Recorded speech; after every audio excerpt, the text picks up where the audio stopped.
چٹی ایک چھوٹا مگر بہادر پولیس والا بچہ تھا۔ اس کے کانوں پر لمبے بھورے بال تھے۔ وہ ہمیشہ اپنی پولیس کی وردی پہنتا اور ہاتھ میں چھڑی رکھتا۔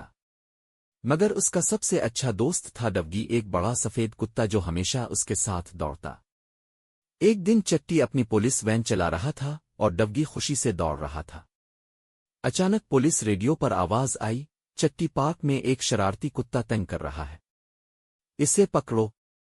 چٹی مسکرایا اور اپنی پولیس کی چابی گھمائی۔ میں آ رہا ہوں۔ جب وہ پارک پہنچا تو اس نے ایک بڑا لوہے کا پنجرا دیکھا۔ اس پر بڑا سا تالا لگا تھا۔ چٹی نے چمچماتی چابی اٹھائی اور بولا، چلو ڈوگی، اب تمہیں اندر جانا ہوگا۔ ڈوگی معصوم نظروں سے چٹی کو دیکھنے لگا اور دم ہلانے لگا۔ چٹی نے ہیرو کی طرح چابی ہوا میں گھمائی، مگر او، اس کا پاؤں ایک کیلے کے چھلکے پر پھسل گیا۔ دیم!